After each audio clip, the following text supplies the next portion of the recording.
Never before in all our history have these forces been so united against one candidate as they stand today.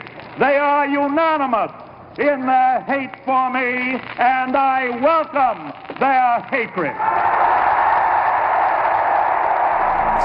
The needs of working families in the middle class, not just the billionaire class. We know what's going on. We are paying attention.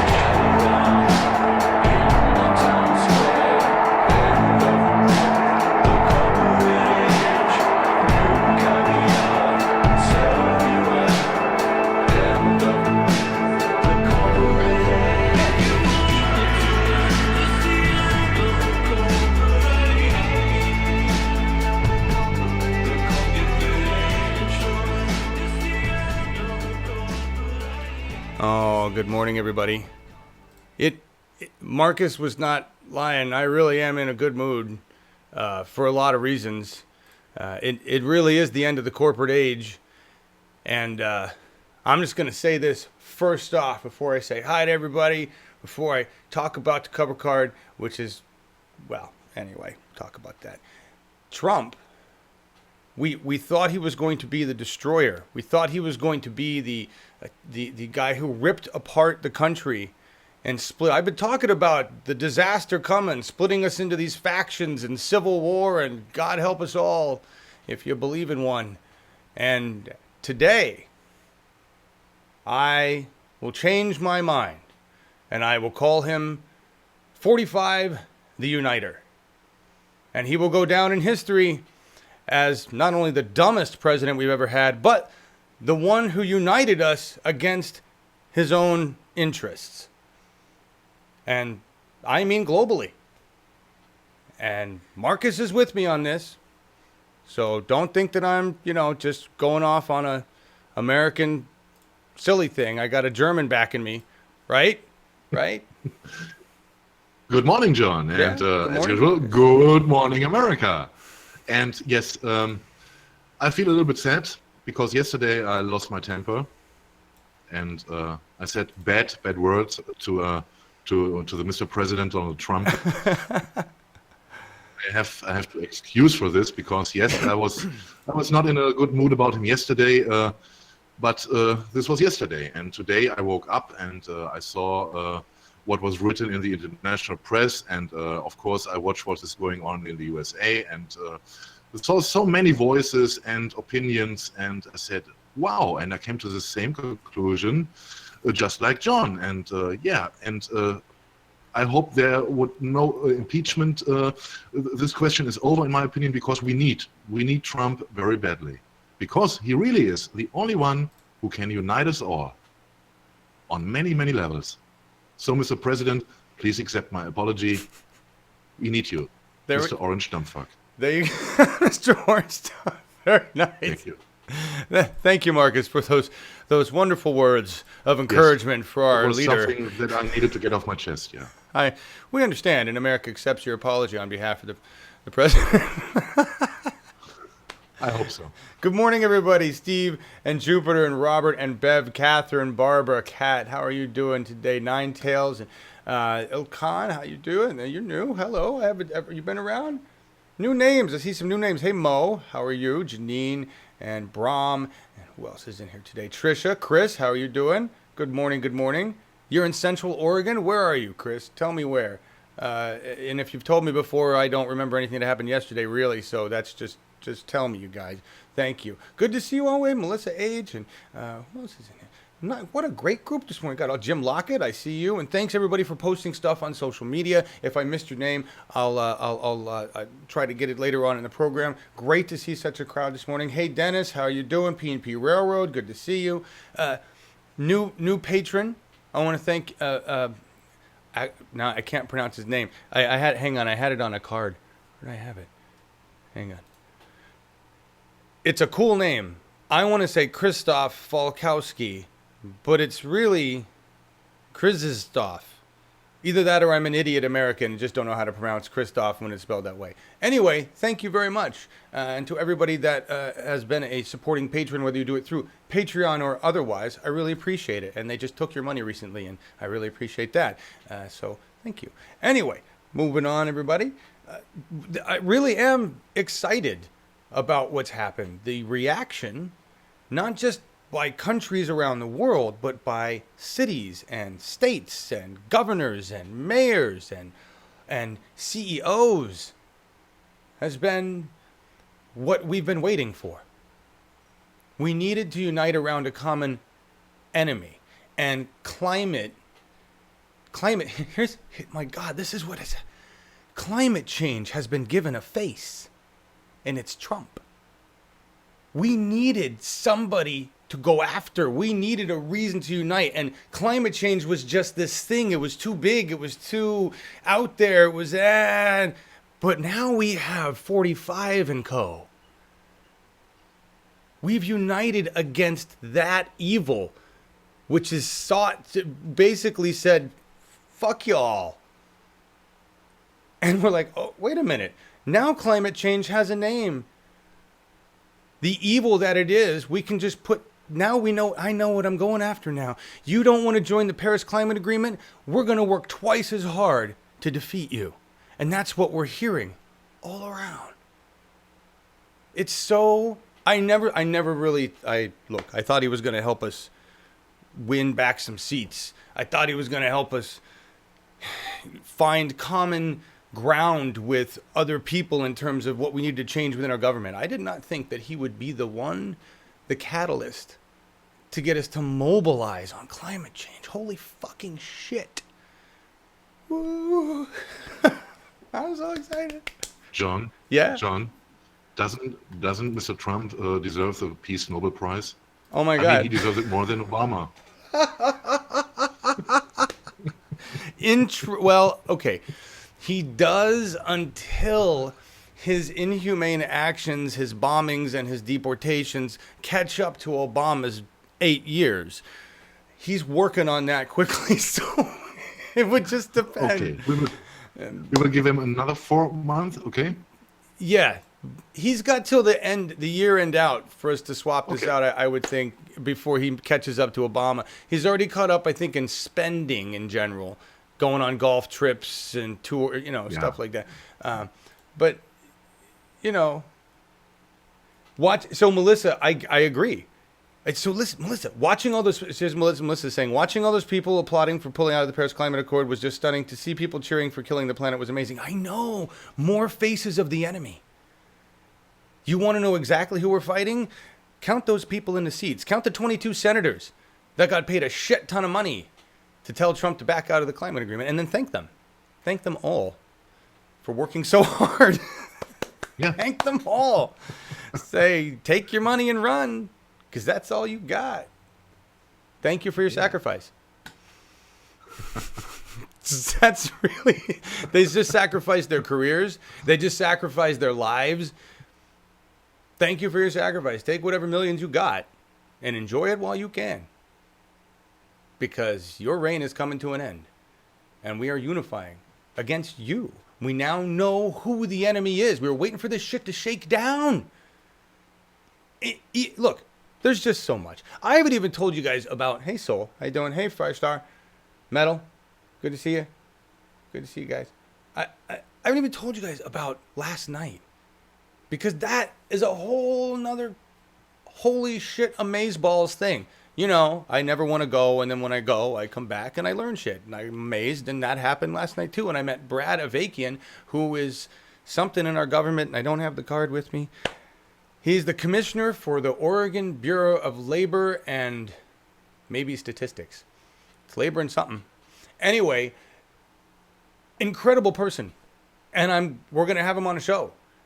And I talked to him, and I learned a whole bunch about the Democratic Party and a whole bunch about the power that we have. But we're not done talking about 45, the Uniter. We've got more. Just hang on. Anyway. Jeanette, what do you say? I watched the Bernie Bird clip after watching the Drumpf's press conference. It soothed my wounded soul. Yes. And yes, thank Macron for standing up. And we're going to play his clip too. Because now I know where my second home is. Germany's third. At this point, because really, Markus was the one who offered Germany, but when the president of France offers, he's got to, Sorry. Marcus didn't ever really offer. I just kind of invited myself. I was like, can I come crash there when my country falls apart? John, I like your thinking, man, and you're thinking exactly like Trump. He's also thinking with rankings and cool, man. You're approaching. To the cover card. I didn't talk about the cover card, guys. This is a caption contest. Go grab the Reuters link. We're going to look at that. There's a link in there from Reuters talking about MIT's response to how Trump used. You remember this if you watch Trump's painfully worded speech. What a horrible piece of shit that was. My God. This is when he's talking about how little the Paris Climate Agreement will change. It's only going to change 0.02 degrees. It's the same size as my brain and my penis and my hand. Very little, small, very small. Hugely small. Anyway, get the blank picture and you guys caption that for me. That would be just a wonderful caption thing. I got to show you some of this other stuff here. First, there's this.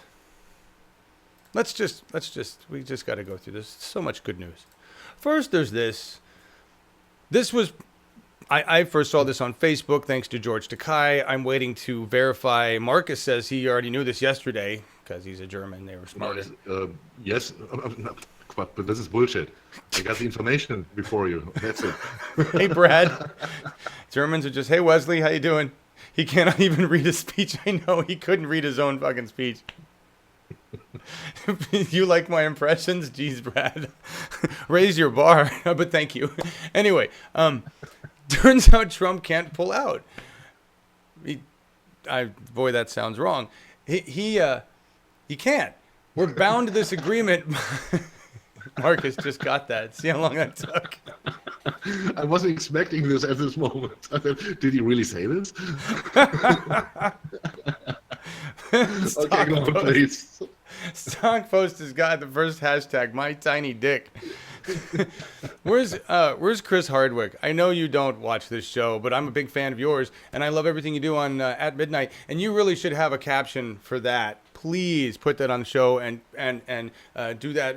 Well, I have to post it to Twitter. I'll have to post it to Twitter because that's where he grabs this stuff. I'll try to reach out to Chris Hardwick, though he doesn't know who I am. Big fan, though. This would be a good one for you, the caption. He can't pull out, everybody, because we're bound to this contract till 2020, and it will be an election issue. So the whole fact that he's done this has made it even worse for him, better for us. It now becomes an election issue in 2020. Okay. I'm okay with that. Thank you, Donnie the Uniter. Here's bucking Trump. These cities, states, and companies commit to Paris Accord. More are being added to this list as we go. But this is bigger. This is bigger than just. You got to understand what I'm gonna. I don't know if you guys. I don't know if you guys know the details. This is way bigger than just a bunch of people signing on together and saying, "Yeah, we're gonna fight it." What's happening here is unprecedented. Never happened before in the history of the United Nations. This is a different kind of coalition occurring. This is This is cities and states, corporations bypassing a nation and saying, fuck that shit. We represent ourselves in this, and we're gonna go around you. We're gonna go to the United Nations, and we're gonna bind together there. That's what's happening here. The list, okay. Representatives of American cities, states, and companies are preparing to submit a plan to the United Nations pledging to meet the United States greenhouse gas emissions targets under the Paris Climate Accord, despite President Trump's decision to withdraw from the agreement. The unnamed group, which so far includes 30 mayors, 3 governors, more than 80 university presidents, and more than 100 businesses, is negotiating with the United Nations to have its submission accepted along contributions to the Paris climate deal by other nations. That is historic. And that is the beginning of our uniting together globally, not as countries, not as stupid nationalities, not as Democrats or Republicans, not as libtards, not as whatever, as human beings in whatever representative group we choose. That's amazing. That's being united. Thank you again. 45. Here's the historic statement right here. This is the part that gave me chills. Still, producing what Mr. Bloomberg described as parallel pledge. That's what they're going after, Bloomberg, New York. Because basically there's enough involved. It's like 1/5 of the United States economy is involved with this. All right. That's huge. That's a lot of power. It's a lot of economic power. So this is a parallel pledge, or somehow they're going to infuse it with the United Nations. This is what it does, though. This is the important part. It would indicate that leadership in the fight against climate change in the United States has shifted from the federal government to the lower levels of government, academia, and industry. The federal government of the United States of America is no longer in charge of the United States of America's climate plan, climate policy, and climate actions, because our president said, we're backing out of that. We don't want a seat at the table. Seats open. The oil companies are gone. The other companies are gone. The interests that fucked up the Paris Climate Agreement in the first place are gone. So if we wanted to, we could join in this agreement and we could work together to make it even fucking better. Because the truth of the matter is that it doesn't do much. That's where I agree with Donnie. It doesn't do much. Marcus, you were talking about this, the seat at the table and. Yeah, of course, and it is correct that the Paris Climate Agreement is not the big throw. It never was, because it was lastly it was only what was left over from the Kyoto Protocol, and even this was suspected by many scientists as not much enough, which has to be done. And so the Paris Climate Agreement was, in my opinion, only the last small fig leaf. And Mr. President was so clever to tear this away, and now he stole the chance for all the oil industry bosses coming from Exxon, etc., that they would take part in further conversations or debates, or maybe even treaties, which might appear now between those who signed this agreement, which is nothing worse so far, or not much worse so far, because it is not binding for anyone. And here is Trump right, but even this makes it so not understandable that he pulls out, because he could have done exactly what was his plan with no effect. Yep. And it was his decision, and I think it was a good decision, because now on the conference table, the seats of the oil lobby or of the oil companies are getting emptier, or maybe they are not any longer existing, because I think only the Americans were the last ones who stood on the brakes. Yep. And even MIT. So what we're referencing here is the whole when Trump was talking about the amount. It's only 0.02 Celsius %, blah, blah, blah, right? That's the cover card. MIT's like, yes, we were pointing that out as well. Not pointing it out to use it as a negative, pointing it out as a pressure point to say, make it better. Trump wants to make it worse. He's like, oh, this is hurting American business too much. And it's like, no, sir, that wasn't the point of the MIT data at all. You are correct in your understanding of the number to that extent, but in the context, you've completely fucked it up, right? But it's great that he pointed it out. And so, again, thank you, 45, for pointing out that we need to do better. And what has happened is guys like Jerry Brown, I know you guys are talking about Jerry Brown in here, we're going to play an audio clip, Jerry Brown, answering a question I've had for Jerry Brown for years, is his hypocrisy on fracking. And he actually provides a fucking response. It may not be my favorite response, but it's a decent response. I'm shocked. So we got that too. It's very, very, it's 1 degree he was wrong. Right, Nine Tails, it doesn't really matter. It isn't a major factor, the amount that the Paris Climate Agreement would change, and it certainly isn't a factor, because at the time did that information, we've gotten so much new data. Things have changed. Things are moving faster. So Yes. it's the whole. I've been saying this for a long time. Don't really. He could have. It doesn't really matter what he said. What needed to be done, he did, optically, right? Was to point out the ineffectiveness, not to idiots, but to the smart people to go, right, we know. We need to do better. So anyway, there's more. Weather.com, beautiful ripping of Trump. We've seen, remember I've bitched about weather.com. I've bitched about them because their president, their owner, is a climate denying idiot. But the announcers, the website, I don't know I think even him at this point, he's got to understand where his dollars are coming from, who his viewers are, right? This is the beautiful thing. The shift has happened where corporate interest is making money off renewables. Corporate interest has seen the shift in the consumer. The consumer has reached a point globally where we've said we're done with the fossil fuel industry, and corporate money is saying we see where the money is going. Where is the consumer going? Right? The Weather Channel is like, Jesus, guy. And the articles are just plastering. Don't believe in it? Still don't believe in it? Really, you don't believe in it? I mean, they're like, it's beautiful. I watched coverage on the Weather Channel yesterday. I was talking about it, but they were seriously upset. They were, and Markus, you were talking about this on what MSM were you saying you saw this, where they were just... Yes, I suddenly see, and I knew that John was talking a lot about the weather channels in the USA.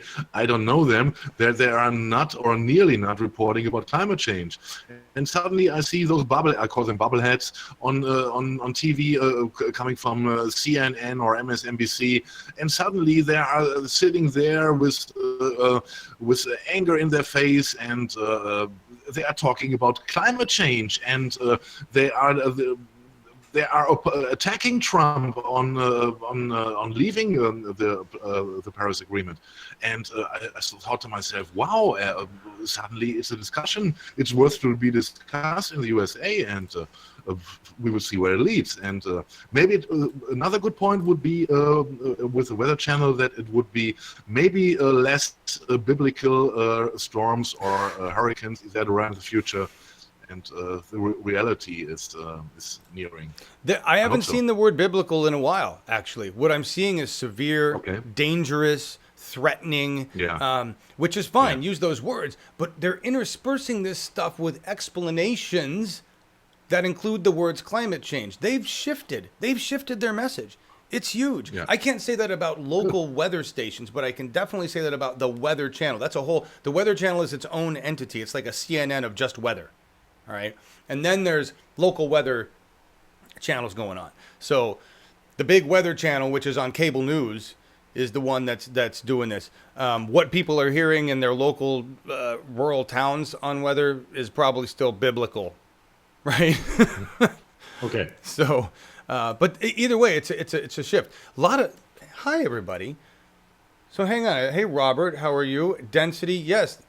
This is a really badass shirt. By the way, I wore the other shirt you sent me recently, the cannabis shirt with Groot on it. I wore that yesterday to speak and to the meeting, and I met Brad Avakian and was talking to him with the shirt on. He wasn't fazed. The Democratic Party, the actual real grassroots human beings that I've met, the Democratic Party so far in Oregon, are down-to-earth, real, normal folks. It's the ones that have been touched, tainted by corporate money, and we're going to talk about that later because, boy, did this guy open the doors on what he saw in the Democratic Party, how they pushed him out when he was running for Secretary of State of Oregon.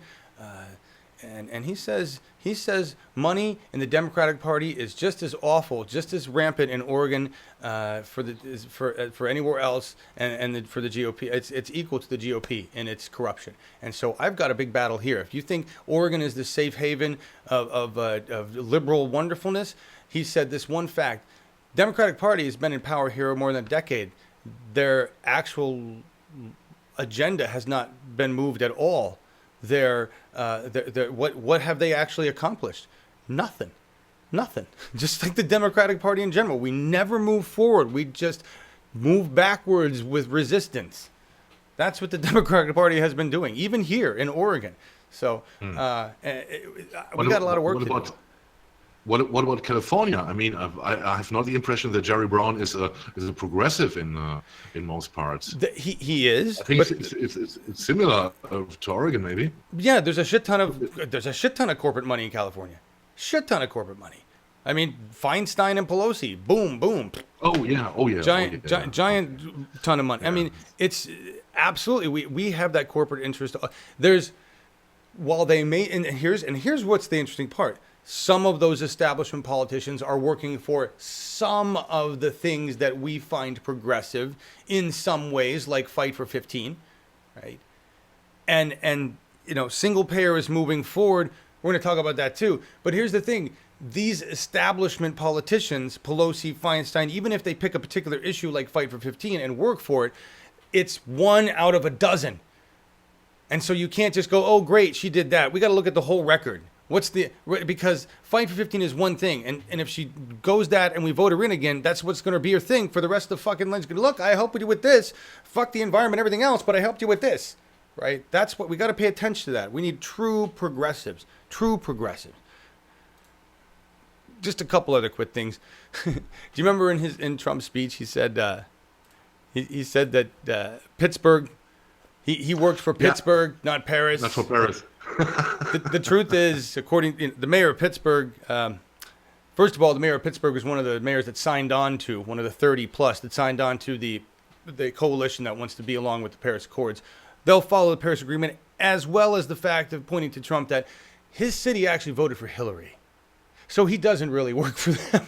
No matter how he wants to look at it. He's so dumb. He's just so dumb. Ben & Jerry's doing an Onion type article here, satire coming out of Ben & Jerry's. I was like, what the fuck? But this is where I agree with them on one thing, and we just talked about it, that they point out that the Paris Climate Agreement is not all that effective, and it's not. But if you want to have a good laugh, you read this Ben & Jerry's article, which I like the cover there, Earth as a melting ball of ice cream. Because there's 20 million people right now starving in Sudan. They're one of the worst famines ever. And that famine was something that we couldn't have stopped even if we'd started a few years ago. It's something that we put into action a decade ago with our own greed. I don't think people have caught up to that, What's up, Marcus? The good thing about Ben and Jeremy is they already make up their minds. What happens if there is no chance to get vanilla or chocolate anymore because the plants are not existing anymore? Then let's say they are already looking for alternatives. There would be what's left of melting glaciers or penguins or coffee thieves or sad human spirit, and they think it might be a good choice. Yeah. He's reading. It is pretty funny. He's reading. It is a funny article, but there is truth to that. There's like the coffee regions. Coffee grows at a specific temperature. You need it to be at a specific temperature. The Vermont maple syrup industry is dying. Their production is dropped by more than 40% because it's not cold enough for the trees to do what they need to do. I got mosquitoes flying around here in the morning, which is unheard of. It just doesn't happen. It's weird. Oregon, it's not, that's not normal. Things are not normal. Anyway, it's a funny article. But we're food production is screwed. Everything is adjusting and changing, and it's going to be really soon that SUV driving, Starbucks drinking person is going to wake up to the reality that all costs way too much for them to even afford. No. Are you ready for some Macron? I love this. Oui. Yeah, are you? Naturellement. Oui. Naturellement. Oh. You know who Pepe Le Pew is? Yeah, it was the cartoon finger, right? Yeah, that was my first introduction to French people. Pepe Le Pew. Oh God. As a kid, because cartoons. Come on. Yeah. This is French President Emmanuel Macron welcoming everybody to our second homeland. I love that I have several choices now, and I appreciate it. I think we should all accept his invitation and get to work. This is how you do it. This is how leadership is supposed to happen on a global scale. Climate change is one of the major issues of our time. It is already changing our daily lives, but it is global. Everyone is impacted. And if we do nothing, our children will know a world of migrations, of wars, of shortage. A dangerous world. It is not the future we want for ourselves. It is not the future we want for our children. It is not the future we want for our world. Today, the President of the United States, Donald Trump, announced his decision to withdraw the United States from the Paris Agreement. I do respect this decision, but I do think it is an actual mistake, both for the US and for our planet. I just said President Trump in a few words a few minutes ago, this assessment. Tonight, I wish to tell the United States, France believes in you. The world believes in you. I know that you are a great nation. I know your history, our common history. To all scientists, engineers, entrepreneurs, responsible citizens who were disappointed by the decision of the President of the United States, I want to say that they will find in France a second homeland. I call on them, come and work here with us, to work together on concrete solutions for our climate, our environment. I can assure you, France will not give up the fight. I reaffirm clearly that the Paris Agreement remains irreversible and will be implemented, not just by France, but by all the other nations. Over the coming hours, I will have the opportunity to speak with our main partners to define a common strategy and to launch new initiatives. I already know that I can count on them. I call on you to remain confident. We will succeed because we are fully committed. Because wherever we live, whoever we are, we all share the same responsibility. Make our planet great again. Thank you. Wow. I mean, thanks. And Melissa, you nailed it. How sad it is that we had to get a pep talk from a leader of another country. I think it's fantastic because it shows global unity. And I appreciate it a lot because I know I'm never going to hear words that eloquent come out of fucking Trump's mouth. All right. It is fantastic. I agree. And I don't doubt that it is meant serious by Macron. But you got to see what's behind it on the political stage. He is the new elected president. Yeah, I got to tell you this. I know. He's the new elected president, and the parliament elections are coming in July, and he has to grab very, very much people to get his government control. Yes, yeah, really, and this is a deciding step that he shows strength. Even after after Hollande, the failure president in France, there is now a young, dynamic man standing there, and everyone likes what he sees in him, and we have to wait. I trust him so far because he did absolutely no mistake so far. But remember, we had nearly the same impression about Obama, right? Oh sure. This is all good sayings, but I will tell you that no one is disappointed in him if he doesn't succeed. Well, so we have to see what's going on there.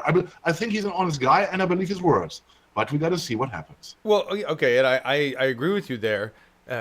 This is an opportunity for all of these politicians to grab onto something that the world likes and keep their jobs. You know, yes. Climate change. I don't know how much of a warmonger Macron is. I don't know how much of a frack-happy fossil fuel guy he is. If he's not into those, he is someone who goes into fracking, but he will see what he will do with all the other political fields in his country and in the cooperation with Germany, with the EU. This is not no easy job, you know, and no. He knows it, and we will see what happens. But I like what he said, and I think it is great that he said it, and it's a clear message. And if you noticed, just when Trump ended his speech yesterday, it took only a minute when the message came that there was a joint declaration by Germany, France, and Italy that the Paris Climate Agreement, of course, cannot be renegotiated. Yep. Fuck you, Trump. Nope, there's no renegotiation here. You already got it easy. Yes. You already got it easy. Yes. Second largest polluter in the world. Jesus. Yes. You know.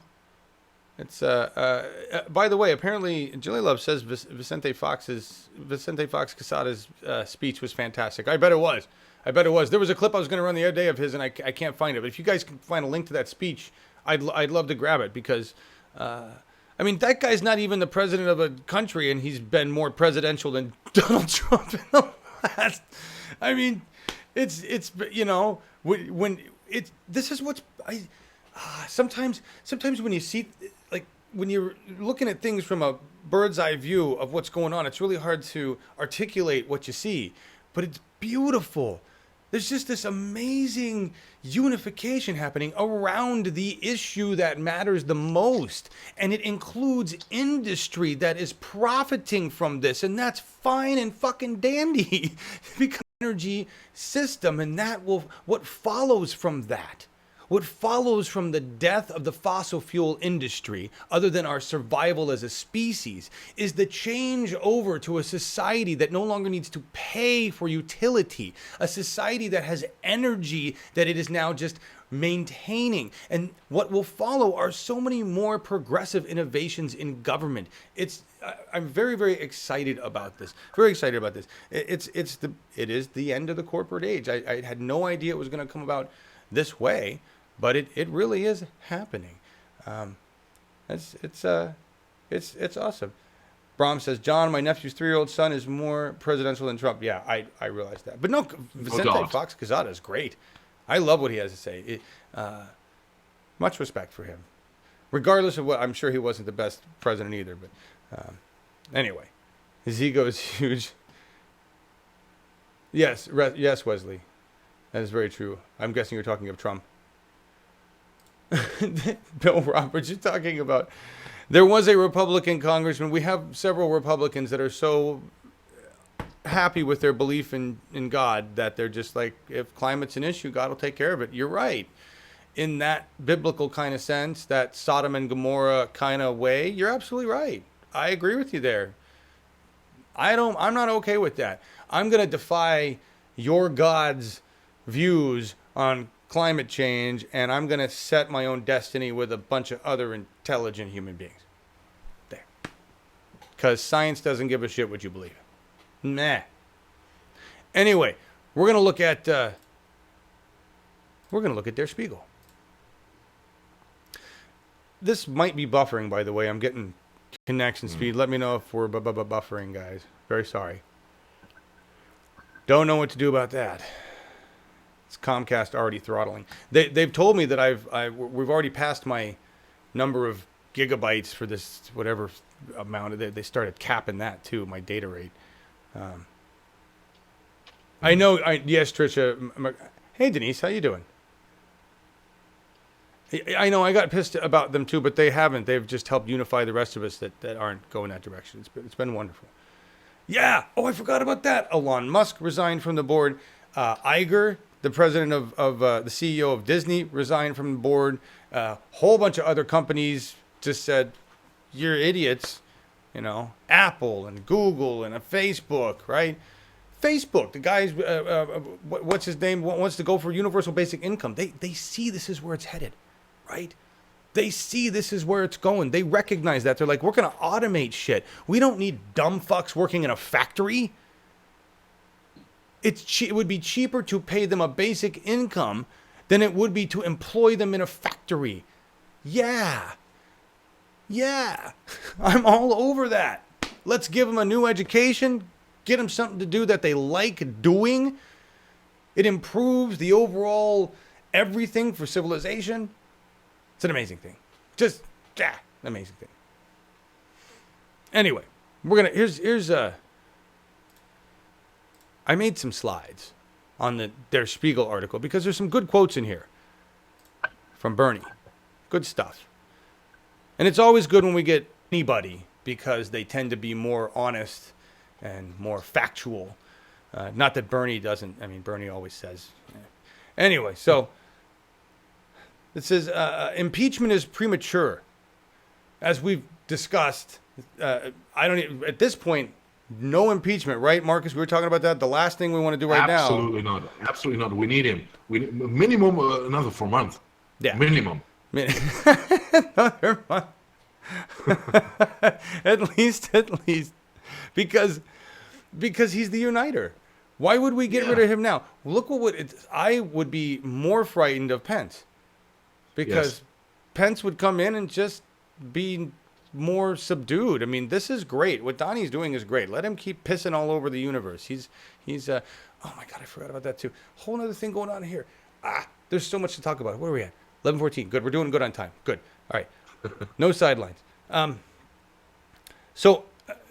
This is are American institutions strong enough? This is the question they're asking Bernie. Are American institutions strong enough to resist Donald Trump? Good question, Sanders snarls, looking pleased. We certainly hope so, but he is trying to attack those institutions. When Trump attacks the press and tries to intimidate it, he wonders, will the media remain strong and will be willing to take him on? I think that's the point. I think we've seen the answer on climate change. I think we're starting to see media turn. It's reached a point where they're like, look, we've had enough. We were your propaganda friends. We were trying to work with you here. But more and more of our advertisers are kind of shifting over to this other populist view. And if we can make money over there with those industries and those advertisers, think about that. The first MSM that's like, shit, Apple, Google, Facebook, they're all either going to pull ads from me or this is the pressure when you've got big corporate giants that can put pressure on mainstream media. Mainstream media starts to change its tune. And so I'm excited about this. I think mainstream media is strong enough to resist this stupidity, the Trump admin, because now they understand that they have a choice. And I think they understand that their base is now moving against the President of the United States. And their base isn't just party affiliated. Their base crosses independents and everybody that's not really woke. And as they shift, as MSM shifts their narrative to defend themselves against the attacks, they will, in effect, be more truthful and wake up the populace, whether they want to or not. They already are with the Weather Channel. It's a beautiful thing. So what Bernie says, and he hopes that the judiciary will remain independent. The judiciary so far has been doing a pretty good job, believe it or not. It's been really weird. I'm just surprised every time I see that the court system has upheld the Constitution in any way.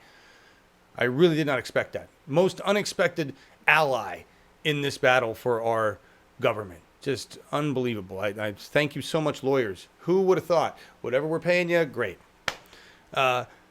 He says now, right now, he's driving to work. He's working to drive right-wing Republicans out of Congress in the next midterm elections. Trump's unpopularity is already putting pressure on Republican candidates throughout the country. I mean, we're winning. We're winning races.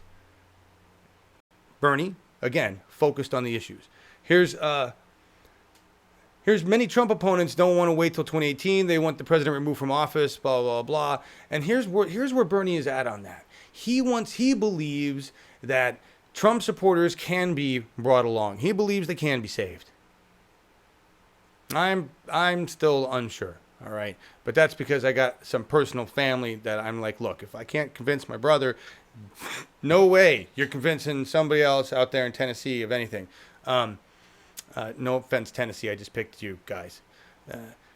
So he's saying if we try to do this, we try to go and we allow the facts to go. He says we got to allow the facts to go where they go on impeachment, everything. If we're premature, if we're jumping the gun, if we're making assumptions, the whole Russia thing, all this, that, and the other, the bullshit, which to me is really a big distraction. He goes, if we do that, it could be counterproductive. The goal is to bring the American people as a whole along in a bipartisan way. The essence of his argument is that he doesn't want people to believe that this is just a political attack on Trump, which is exactly what we hear from every MAGA flag flying Trumper, right? My brother keeps saying, just give him a chance. You guys aren't giving him a chance to do his job. You're blocking him. You're being obstructionist. Okay. Because they're not ready. They're not ready to accept the truth. It's like you're not ready to accept the Lord Jesus into your heart. You're not ready to accept facts and logic into your heart, into your brain. That's all we're talking about here. And so they say something like, well, you just don't like Donald Trump. And so he's saying somebody like former FBI Director Robert Mueller has been appointed to the special counsel. He's got, at least there's people that have respect and everything. So this is kind of funny. I didn't know this. Bernie didn't know the word millennial. I had no idea. Through all this time. He didn't know what it means. Somebody they said, is it true you didn't even know the word millennial, the designation for a young generation that he inspired so much? He said, that's true. And how did you manage to inspire it so much? His answer, that's a good question. And you know what? I still don't know the answer. I honestly don't know. I guess meanwhile they would have told him what's going on about him. Yeah, but I mean, that is the answer, Bernie. It's Bernie. It's just Bernie. He's such an honest guy, and his belief, even the hardcore Trump supporters, would be changeable. I have my doubts, but this is Bernie, and this is exactly what I love him for. Yeah. Agreed. This is what's interesting. He answered his own question, and you guys are answering it right now. Honest man, Melissa, right? The honesty, his rawness, his honesty. That's what won millennials over. Millennials see through older people bullshit. We see through the facade of government, the bullshit of Barack Obama. That's what pisses all the other people, the establishment, the Hillbots, everybody. That's what pisses them off. And traditional Democrats. That's what makes them so mad at millennials and those of us who are awake. Right? Millennials being the largest group thereof. Not only are they young, not only do they get to have that we're young and arrogant because we are, but we're young, arrogant, and we see how our government is full of shit. And that's the part that they don't, it's like, not just your part, not just your all y'all are full of shit. And the millennials are like, we're trying to help you here. Bernie Sanders is the only one that wasn't full of shit. And they were like, him. See, we don't really care how old you are. We don't care what you look like. We just don't want you to be full of shit. That's the millennial way. That's it. Here's what's interesting. He said he was just reading the book about Hillary Clinton called Shattered. A relentless inside view of her election campaign. Sanders says he was surprised to read, and I haven't read this book either, but apparently she needed 3 speechwriters to tell her she's running for president. She goes, I didn't need her. Tell her why. 3 speechwriters. Why? Like she didn't have a fucking reason. It wasn't the vagina. It wasn't because her name's Clinton. It wasn't because she was supposed to win last time. No fucking reason whatsoever. Just give me a reason. And we've heard her latest on why, I have a clip loaded that's like 39 reasons she lost, none of them including her. Where she's just spouting off this, that. Again, the similarities between her and 45 are incredible. no accountability, but the ability to salesperson that he is, hands down, and a better negotiator, hands down, right? She doesn't just get up and walk away in a temper tantrum like she's made a duty or something. Anyway, he says, I don't need anybody. Sanders says, I don't need somebody to tell me why. If I didn't know why I was running in the first place, you know, you got to know what you stand for. That sums it up right there. That's you didn't know why? You're just the queen? That's something like even a fucking monarch who's just a placeholder for ornamental reasons has a purpose and doesn't need 3 speech right. I bet the Queen Elizabeth's like, I don't need anybody to tell me why I'm here. Fuck you. I mean, she, for fuck's sake. Anyway. I just wanted to put this up one more time. I want you all to take this into your hearts. The leadership in the fight against climate change in the United States has shifted from the federal government to lower levels of government, academia, and industry. That's you and me, brothers and sisters. That's us. We got the power. Right, Marcus? I told you he was dancing.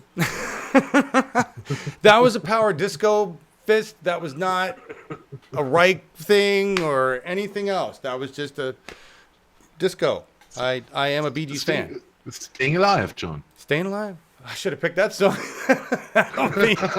We're going out with some fucking Bee Gees tomorrow now. Yeah. Oh, yeah. Okay, I don't look up a song for tomorrow then. Do it. Staying alive. So speechwriters made essays to convince Hillary how she should talk to citizens and voted her. Yes, Robert, and they failed. They failed miserably, didn't they? When you were reading when you're good at reading a teleprompter but not speaking from your heart. That's and I told you the one time I thought Hillary spoke from her heart was when she was sick and she wasn't reading from the teleprompter. She was like, "Excuse me, I need a lozenge," and everybody was like, "Oh, it's wonderful, some fucking realness out of the Hillbot," you know. It's like a dealer that always gives you cut Coke, and then when you get tired of this shit and you go to find another dealer because you're tired of the crappy Coke, he gives you one great seal full of some really top notch that hasn't been cut yet, and you're like, oh, he's my good dealer again, and then he starts cutting it. Anyway, I don't know if you guys know. Old times. A long time ago. Hang on, I gotta go back to my cards. I think I'm forgetting stuff. Oh, there's a link to an article in there that just lists the amount of money that the 22 senators took. That's the cost of planetary rape.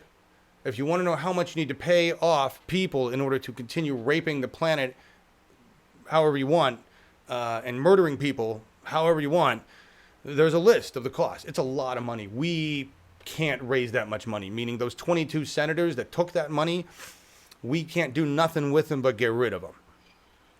We're not going to be able to buy their loyalty. We're not going to be able to change their minds. They took their money. HRC cut her thoughts with crap. Nice. Always the saleswoman, yes. Earth ends in 10 years. How did I end up here? Is that... I think Earth doesn't end in 10 years. I think Earth becomes so horrifically damaged. Civilization becomes so horrifically damaged due to catastrophic storms and weather, continued battering, that we are in such a frantic mode of climate, carbon sequestering, carbon, I can't even think of the word, sequestering, pull it back in. We will be freaking our shit. And we need to be there. It's not going to be good times. We will be migrating people from one place to another as fast as we can. We will be creating survival centers. We will be retraining people as fast. Our militaries will be mobilized to convert our entire world to save ourselves. And I look forward to that frenzy. I absolutely do. Because the faster we can make it happen, the better. The faster we make it happen, the better. It's going to be fucking scary as shit. It absolutely is. But right now, while I sit in pretty great comfort here, and Markus sits in pretty good comfort, and everybody that's watching this is probably sitting in fairly good comfort. You got internets. There are people all over the world dying, children starving, people drowning because of us. So it's not like we really have a lot of opportunity to sit back and kick it. I wake up in the middle of the night thinking about those deaths, thinking about the damage that's being done. I have one image in my head that will never go away, and it's a newsroom cover that Steph made, and it's got the bird on the cover, just covered in oil. And every time I see that picture, I mean, it's a famous cover, I just break down, I just cry. I don't cry now thinking about it. We did that. How could any civilized nation be okay with that happening to anything? We aren't. We're not. No, we're not. Anyway, now let's talk about some fun, good stuff. More good stuff, because there is. While I leave Markus sitting up there. Yeah, sorry. Yeah. Brad Avakian was at my Dem meeting last night. And as I've told Markus, and I tell you guys every friggin' month, tomorrow I got to go to my meeting. I don't really want to go.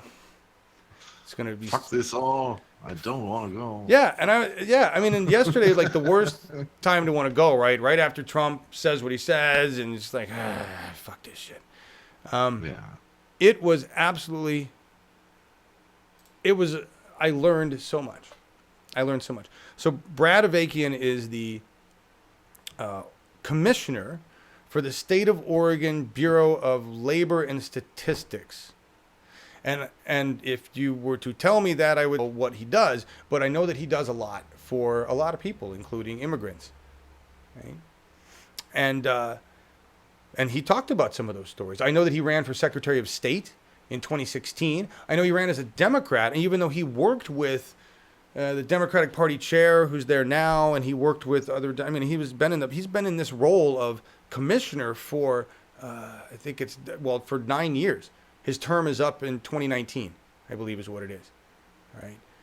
And it's a long term. I think it's like a 10-year commissionership, right? What does he do? He looks at labor, and they calculated statistics on that, and where are the jobs going, and where are they coming from, and what's going on with employment and unemployment, and what kind of people are employed and not employed, and that has a lot to do with climate and climate change and industry and stuff like that. He also, their organization is nonpartisan, so commissioners, they're nonpartisan, right? And they are the one, I think right now, the only organization that signed a statement saying they will not. Now, understand this. How do I say this? They won't even acknowledge ICE detention orders. So, in a courtroom, even though Kate Brown and the rest of us have said we're a sanctuary state and we're not going to help ICE. If ICE were to walk into a courtroom and hand over a detention order, which actually isn't a legal document really, apparently that's just a warning. But it's a saying, we want you to find this person and we're going to take them into custody after you find this person because we're ICE. And they're the only organization that has refused within the state of Oregon to even acknowledge those. So ICE shows up because they win court cases for immigrant laborers that are screwed by their employers in the state of Oregon. I had no idea. And this guy told a story about an immigrant farm worker where they won him $2,500 worth of wages from a farmer that fucked him because he was an undocumented, right? Still have rights as a human being. You did work. You're not a slave. You should get paid, right? At least that in capitalist America should hold true. So they called him and said, we've got your money. And he said, keep it. I'm not going to come down. There's no way you're going to hand me off to ICE. He didn't believe for 1 minute that he would be safe picking up his paycheck after all of that effort. That's fucked up. That's fucked up. This guy also told me that within the Democratic Party, there's some serious problems with money. States, we got some serious problems with money at high levels, but he's talking about Salem, right up the road from me. It's an hour away. That's my headquarters. That's where he works, right? He says he ran for Secretary of State. And I don't remember all the names of everybody. I'm going to let him tell the story for real. I'm just paraphrasing right now. But basically, he was pushed out. They actively fought against him. He was too progressive. They didn't want him. They had somebody else they wanted to put in their place, an establishment tool in the shed. They didn't back him. And they ran a smear campaign in the last couple months and pushed him out. And he was very close. I was looking at the race numbers right here, right? Dennis Richardson, I believe, was the incumbent, tops Brad Avakian for Oregon Secretary of State. It says breaking Democrats' hold on statewide office. So maybe this guy's a Republican. The Oregon Republican Party, he's a Republican, broke the Democrats' 14-year lock on statewide office Thursday with Dennis Richardson winning election as Oregon's next Secretary of State. So that sucks. Our Secretary of State is a Republican. I didn't even know that. Now I feel really dumb. But he won by a small percentage. All right. He won by a small percentage. That's scary, though. And let me tell you what the issue is. The issue, and just one of the other things that this guy that Brad said, was that the Democratic Party has been in power for more than a decade, and they really haven't accomplished much in Oregon. They really haven't moved the progressive agenda forward all that much because they're taking money. It's like we need to replace the Democrats in Oregon. For as much as we think that they're liberal, they really haven't done much for us. And they really haven't done a lot of organizing. And they really haven't done a lot of groundwork. And they really haven't done anything. The people that have been doing it in Oregon are the Bernie Sanders. He said the Bernie Sanders supporters came in. This is you're talking about during the election cycle. Said they came in and kind of pissed off the Hillary, the traditional Oregon Democratic Party, because the millennials and the Sanders supporters totally schooled them on the net, on social media, and how it works in action. And they were the old Dems were clueless. They were in other words, our ability to move money, to move power, people, words, narrative, to bring our badassery through the web. They don't even understand that. I heard that not only from Brad Avakian about the establishment in whole, but from other people in my specific Dem group who are like, we don't know how these millennials are doing it. We need to understand. I'm like, I'm here for you. I'm here for you. Okay. And the beautiful thing about it is I talked to Brad Avakian. He's going to come on the show. He's going to tell us all about these stories. I got more stories for you. It was an amazing time listening to this guy, learning about the problems within my own government, learning stories about education that is that it is ripe for the taking. It's so ripe for the taking. It's so ready for us to come in and just be in fucking charge. It's eager. It desires us. Go be a member of whatever party you want. Your government at your local level is ready. And we are ready. I'm really excited. I got Nancy, who's the chair of our Democratic Party. She's coming over on the 6th of June. We're talking about how we're going to implement modern technologies, communications and tools, web-based tools into our Democratic Party. And then we're going to come up with processes to utilize these tools within the different committees within our local Democratic Party. And we're going to work these processes, create instances, define solutions, implement them, document all of this, and then take all of the success to Salem and say, we're doing this here, baby. This is how you transform a Democratic Party. And between Salem and installing these better systems in Lynn County, I will be working in conjunction with Benton County, because believe it or not, Benton County and Lynn County, even though Benton County is Democrat and blue, Lynn County's red, in terms of the Democratic parties and their structure and what they've got going on, Lynn County actually is ahead of the game. I'm just going to go there. I'm just going to say it like that. So I'm excited about working with Benton County. I'm excited about bringing these tools to the Democratic Party of Oregon. And I actually know that I have an open door. It's not like I'm making this shit up. It's not like I'm dreaming. It's not like I said, boy, I hope Cenk Uygur comes by someday and sees this program and says, wow, that's great, let's bring you on board. No, I don't. This is real. It's happening. I'm talking to them. We're making it happen. My Democratic Party. This is democracy in action. So, And boom. And those old democratic tools you said still didn't get it when the Bernie supporters came in. What's going on? No, they were butthurt. They were butthurt about it. And they didn't know what is how internet works and stuff. Well, no, they didn't understand how to use it effectively for the campaign, for the party. Yeah. That's what I'm saying. Yeah, but this is completely uninteresting. If you have no message, Right. you don't need a tool. That was They part have of the no problem. message. They Right. had no message. This was the problem, you know. Yeah, yeah. You're right. If three speechwriters couldn't come up with a reason, social media is not going to help, because social media is about being true, right? Exactly. If you can't be honest on social media, we can tell immediately. and there are brand icons. I mean, I think Target represented themselves more like a human being than Hillary did. You know, it's it's just ridiculous. I have nothing. No, listen, I have nothing against TYT guys. I was just saying it would be any of those. You know, we've talked about it for years, being recognized by bigger entities. Who gives a fuck? We don't need that. I can reach out to Macron and say, hey, Bernie 2016 TV and its volunteer crew would like to sign on to the Paris Climate Accord, can we? Why not? Why not? I mean, why not? We can all sign on as individuals, right?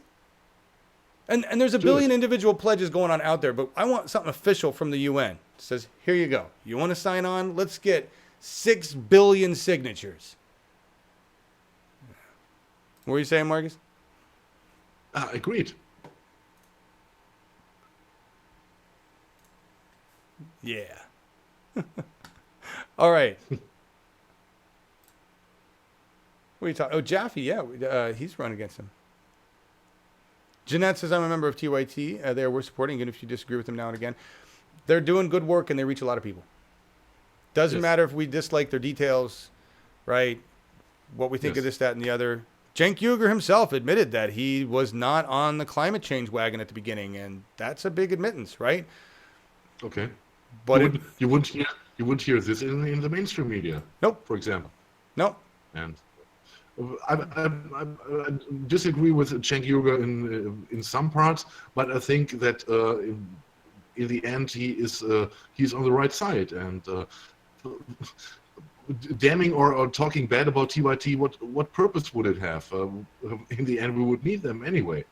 Right. And I think they stood a long time behind Bernie, talking about Cenk, and okay, I criticized him that he too suddenly was on the Hillary bandwagon, and yes, okay, it was his own decision, and maybe he sees that he made a fault, you know, and in the end, and this is okay. I think it's okay. TYT are okay because they give a different voice a platform. Jimmy Dore, he completely disagreed with Cenk Uygur. You wouldn't see this on MSM. In contrary, look where's Ed Schultz. Interesting. And the other guy, Donahue, and who are they? They are gone. They are fired. Yeah. No, but that's an interesting point. I didn't even think about For that. different- That for they different opinions, you know. yeah, but you see, I didn't even follow that Jimmy Dore was really against where Cenk Uygur was on things, and I mean, I didn't even pay that much attention. But the fact that they allowed that disagreement to be voiced on their program in an intelligent way, not Exactly. not GOP versus Democrat party. That this was just discussing. That's what, like you said, that is the difference between mainstream media and independent, right there, hands down. Yes, and it doesn't change it didn't change the respect both have for each other, and I think this is how a discussion must work. And I think a little example was last Saturday when we had Sam Roman here, and we were talking about the Second Amendment, and I don't completely agree with him, but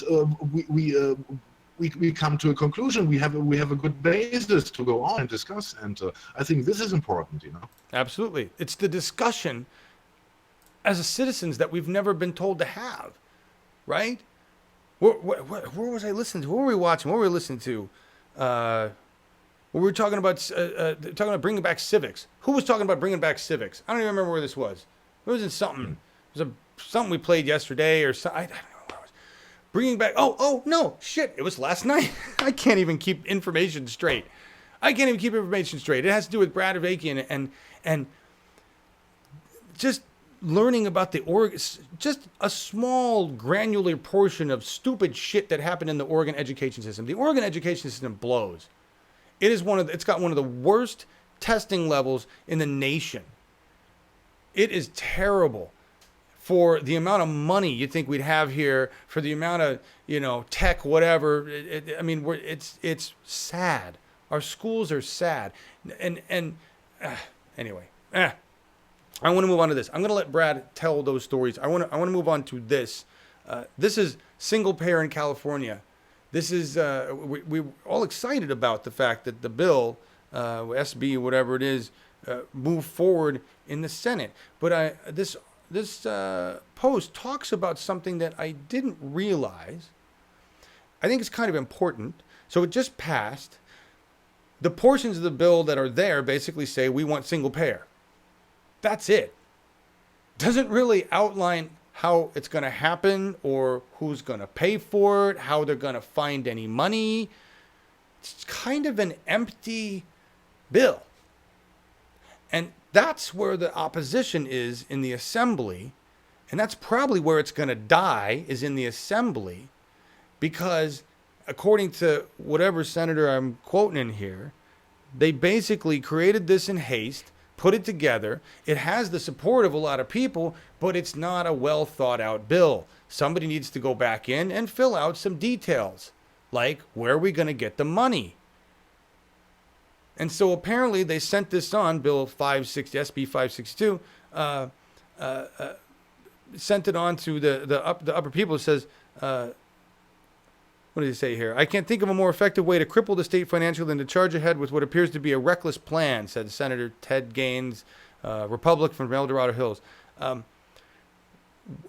Says, we are not debating single payer today, the quote, because we are not debating a funding source.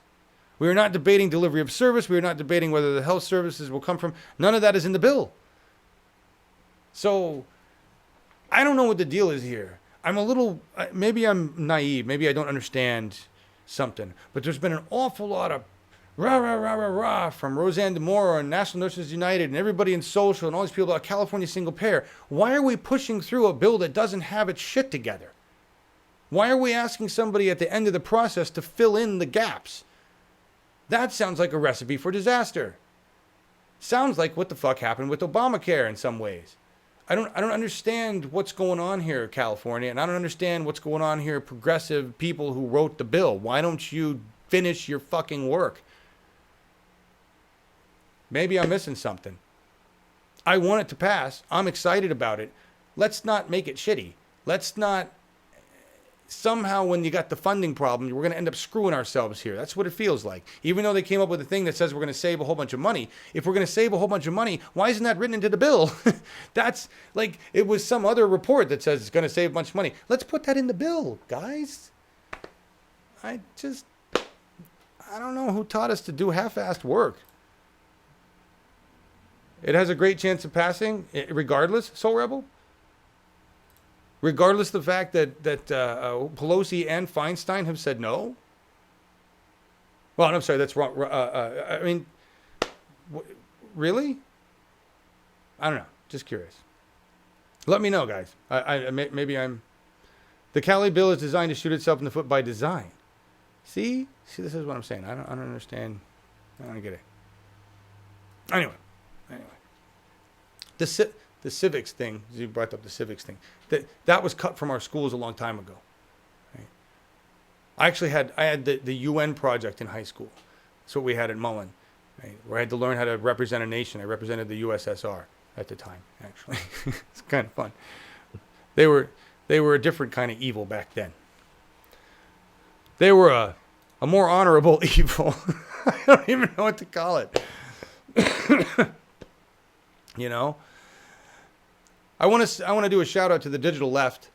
I don't know if the digital left will ever respond back. I DM'd them in Twitter. They follow Bernie 2016 TV on Twitter. These guys have been carrying Bernie streams, and they've been carrying really quality Bernie streams, like they're there Bernie streams. So I don't know where they got resources, but they also have a really nice website. They have a lot of tools, a lot of services, a calendar of what they got going on. They launched a Twitter feed that's just like updates. They were doing like by the second updates about the Cali bill. Go here. Links in the description. It's called digitalleft.com. And I filled out a volunteer. I said, hey, my name's John. I'm with Bernie 2016 TV, and I've got some production skills, some equipment.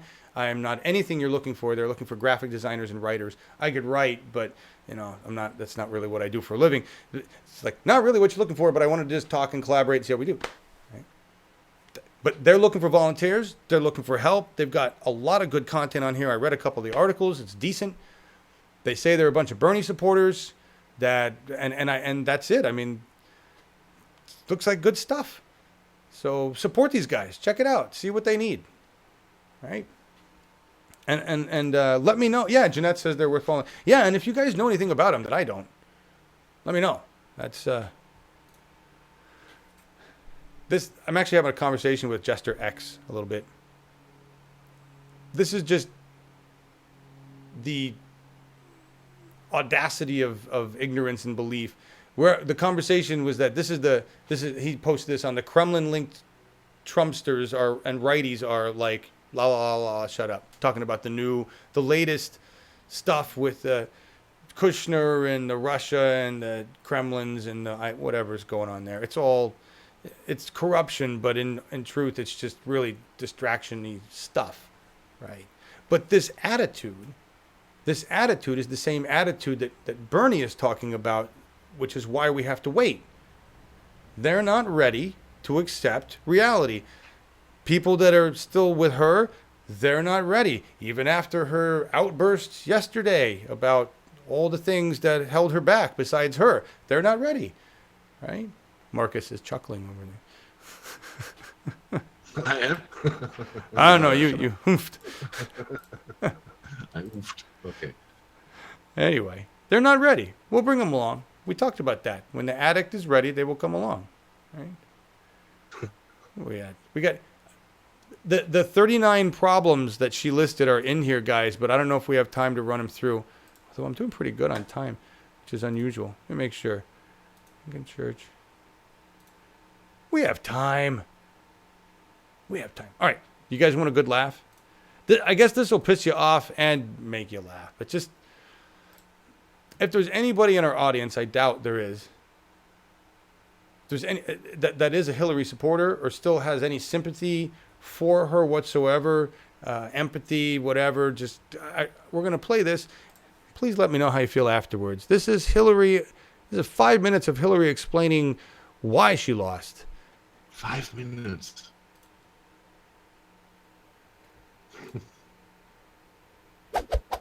I never said I was a perfect candidate, and I certainly have never said I ran perfect campaigns, but I don't know who is or did.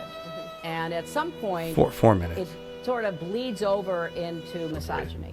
And let's just be honest, people who have Putin wants to bring us down, and he is an old KGB agent. If you look at Facebook, the vast majority of the news items posted were fake. They were connected to, as we now know, the 1,000 Russian agents who were involved in delivering those messages.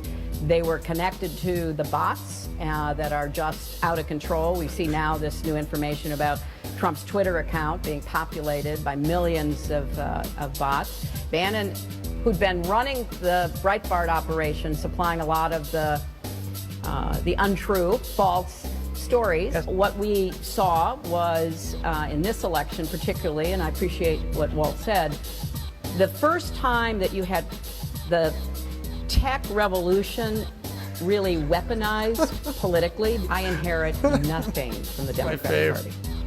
What do you mean nothing? I mean, it was bankrupt.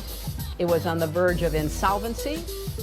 Its data was mediocre to poor, non-existent, wrong.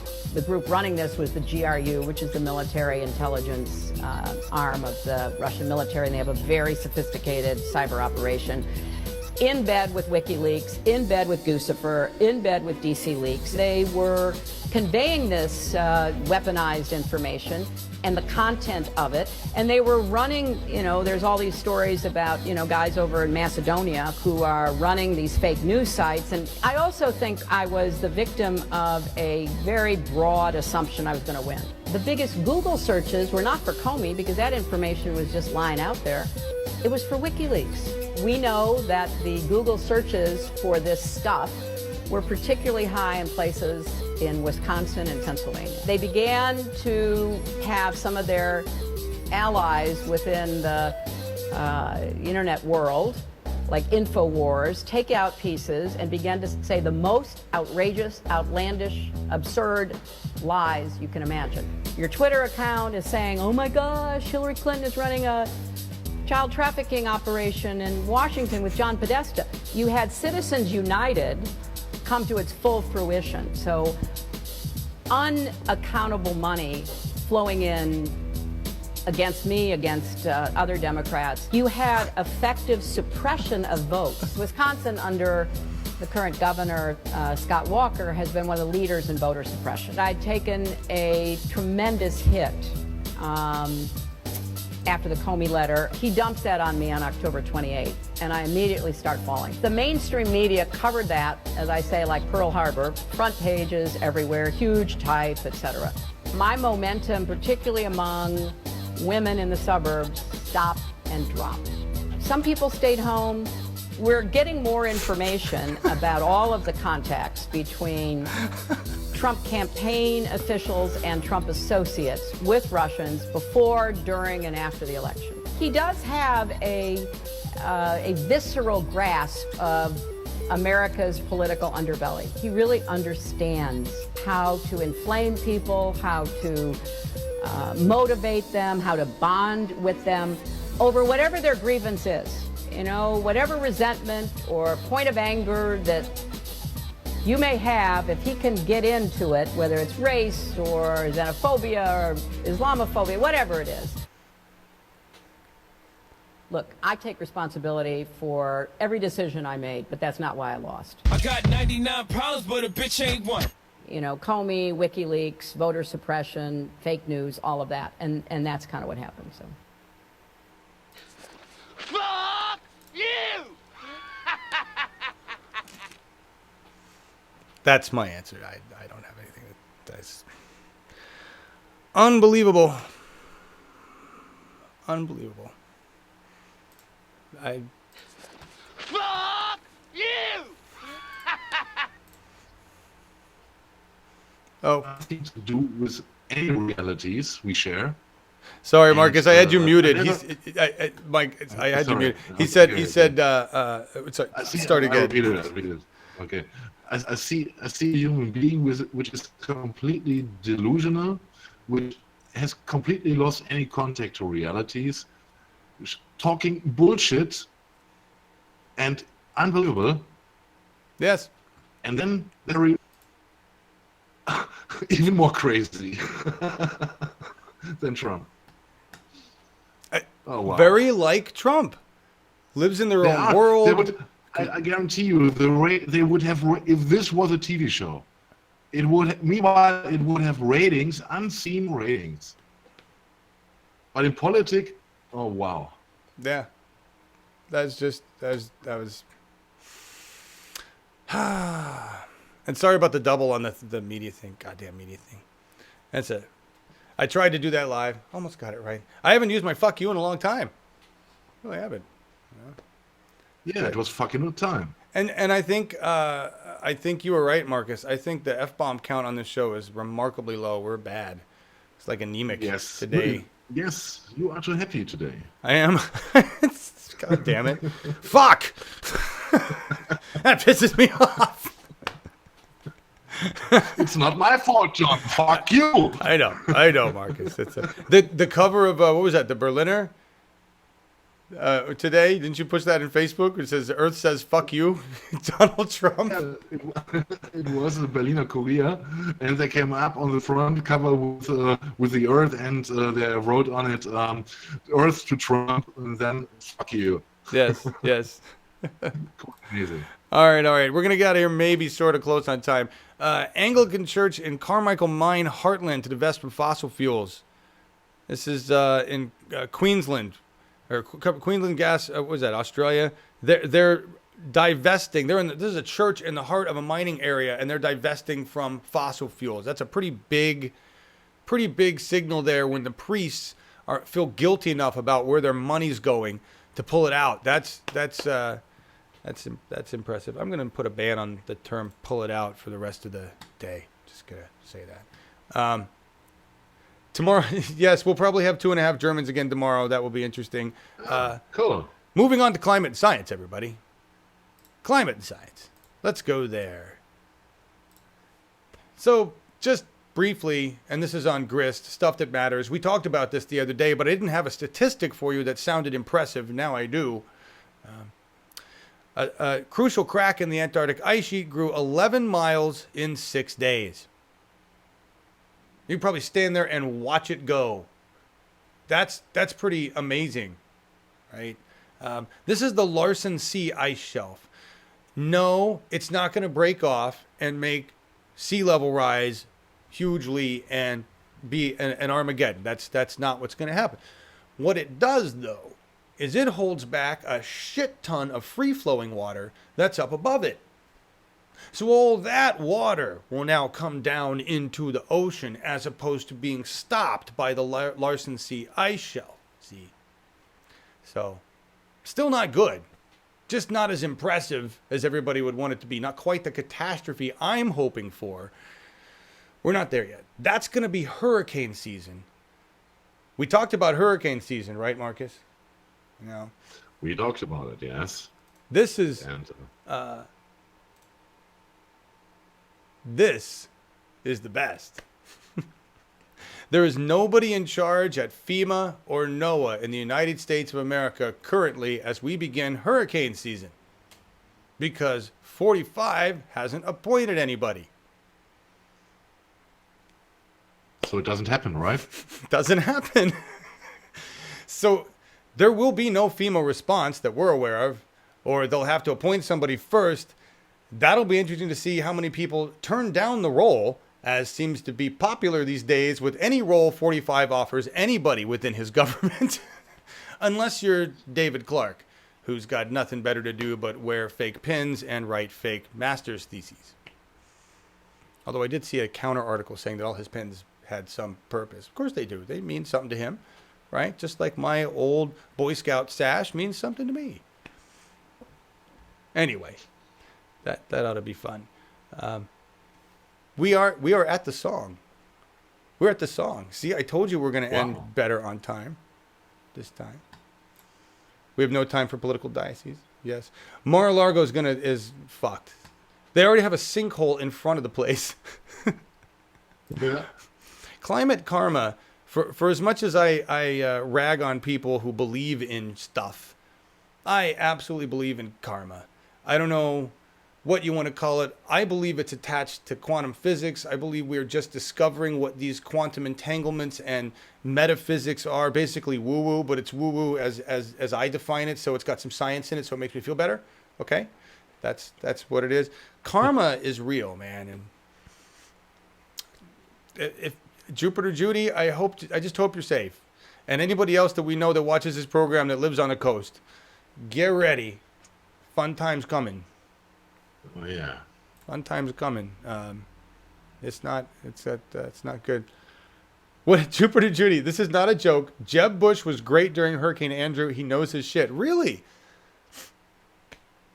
Well, he certainly knows how to cheat elections, and that's got to be more complicated than helping people in a hurricane disaster. So, I'll give Jeb credit. Should we give him a clap for that? Everybody want to give Jeb a clap?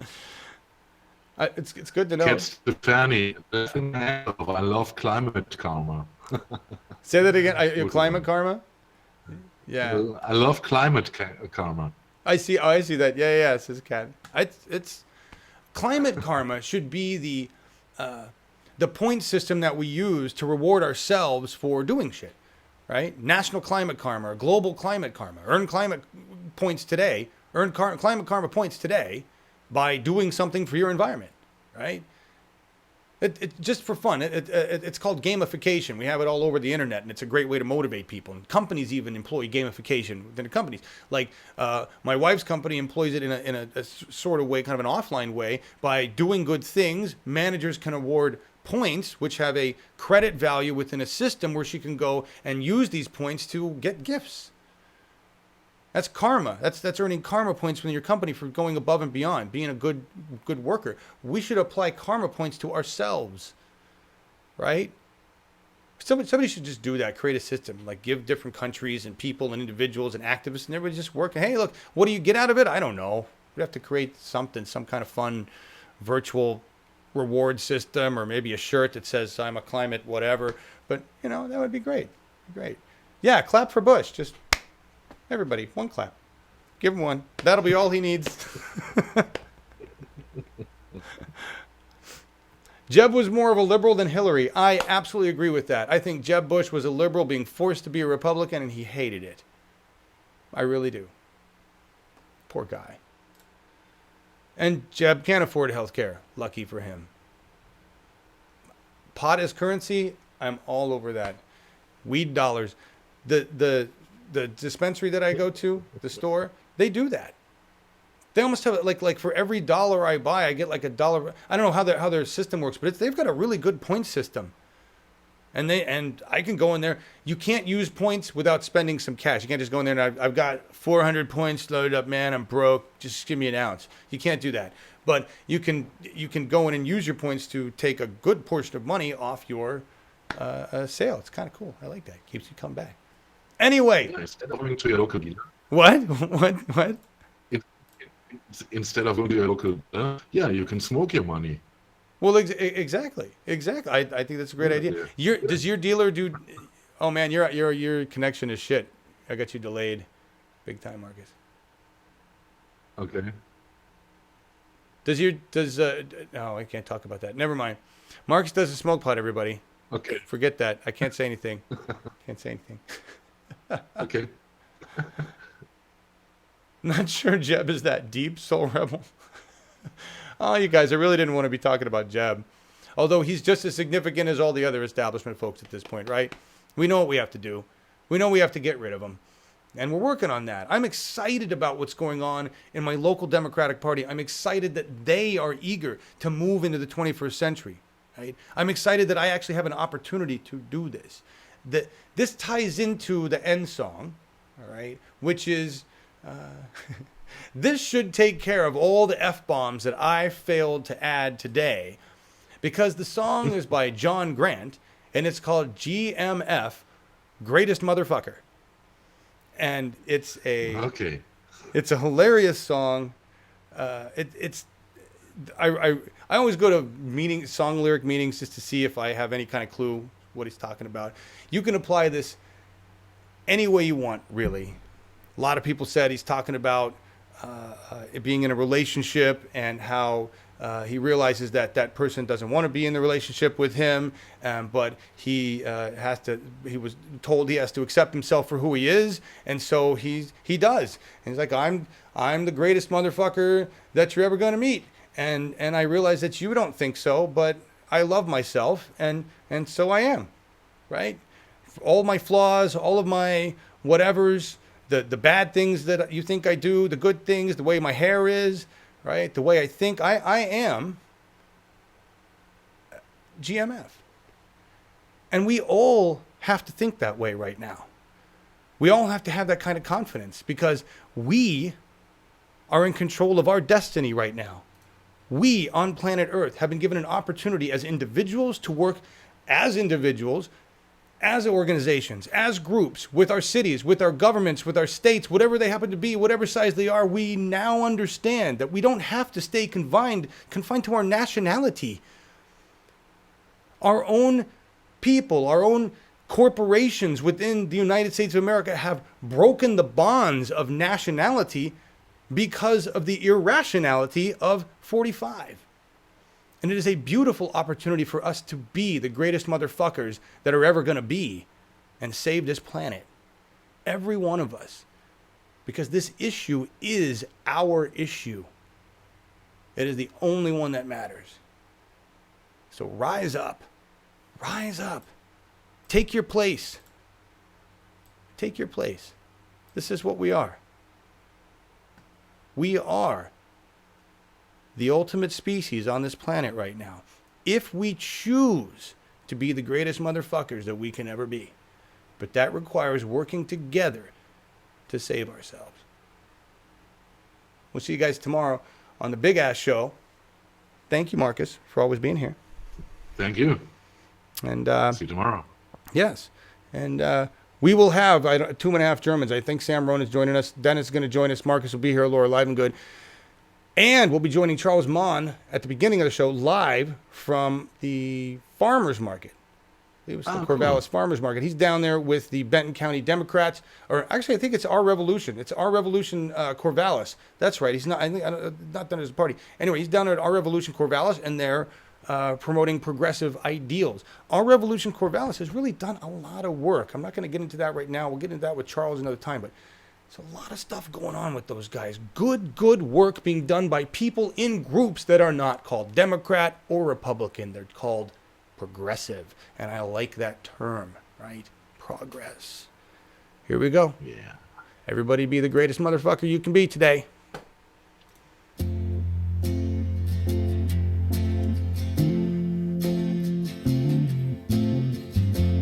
You could probably say I'm difficult. I probably talk too much.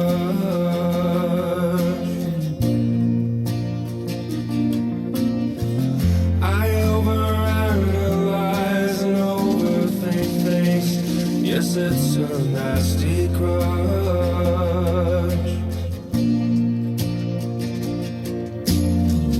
I'm usually only waiting for you to stop talking so that I can.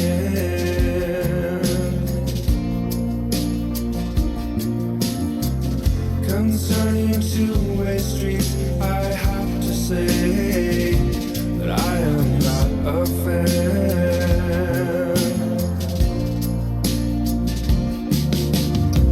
But I am the greatest motherfucker that you're ever gonna meet. From the top of my head down to the tips of the toes on my feet. So go ahead and love me while it's still a crime. And don't forget you could be laughing 65% more of the time. You could be laughing 65% more of the time.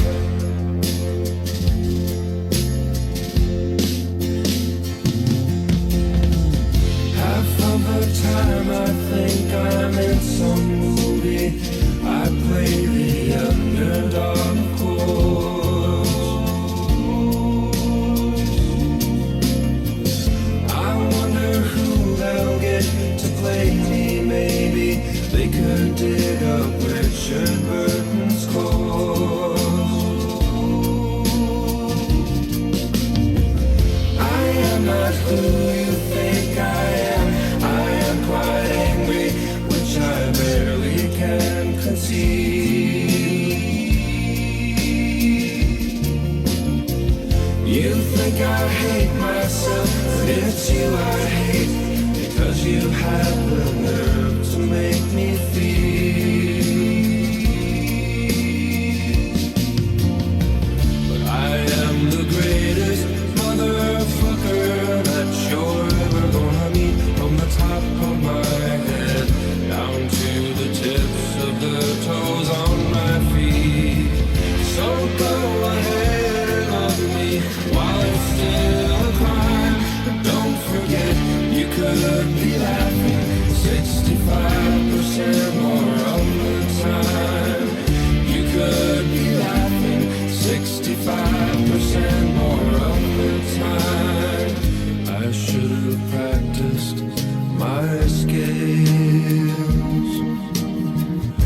I should not be attracted to males, but you said that I should learn to love myself.